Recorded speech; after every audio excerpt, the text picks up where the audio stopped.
నై తత్పురుష సమాసం.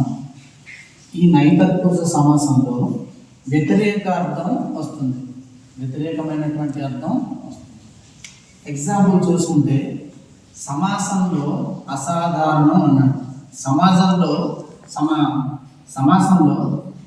ఆ అసాధారణం అన్నాడు. విగ్రహవాక్యంలో సాధారణం కానిది అన్నాడు. ఈ వ్యతిరేకార్థం అనేది ఎలా మొదట్లో ఆ వచ్చింది, ఇక్కడ ఆ సమాసంలో ఆ వస్తే విగ్రహవాక్యంలో కానిది వస్తుంది. ఎక్కడైనా అబద్ధంలో ఆ వచ్చింది, బద్ధం కానిది. ఇక్కడ ఆ వస్తే ఇక్కడ కానిది, ఇక్కడ కానిది.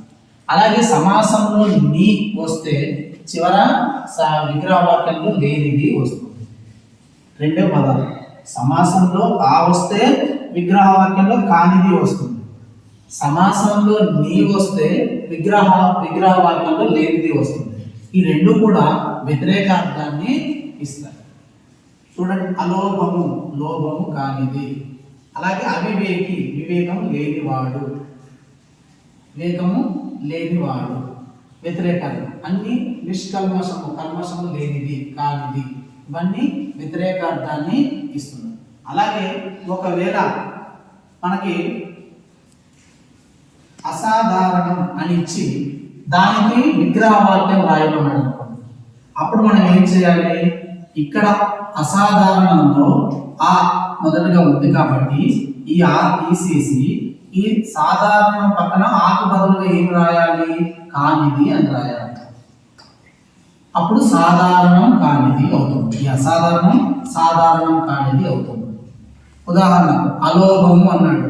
అలోభానికి విగ్రహవాక్యం రాయమంటే ఏమని చెప్పండి? ఇందులో వ్యతిరేకార్థం ఆని తీసేయాలి, ఆకు బదులుగా ఏం రాయాలి? ఈ కానిది అనే దాన్ని రాయాలి. అలాగే నిష్కల్మషము అన్నాడు. ఆ నిష్కల్మషముకి విగ్రహవాక్యం రాయమంటే ఈ నీని తీసేయాలి, కల్మషము లేనిది నీ ప్లేస్ లో ఏమన్నాను? లేనిది పెట్టాలి, కల్మషము లేనిది.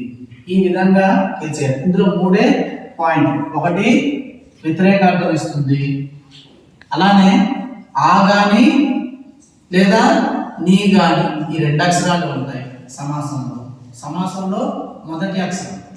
సమాసంలో మొదటి అక్షరం ఆ గాని నీ గాని ఉంటుంది. ఆ సమాసంలో మొదటి అక్షరం ఆ ఉంటే విగ్రహవాక్యంలో కానిది అనే పదం వస్తుంది. సమాసంలో మొదటి అక్షరం నీ ఉంటే విగ్రహవాక్యంలో లేనిది వస్తుంది. అలా వస్తే అది నై తత్పురుష సమాసం అవుతుంది.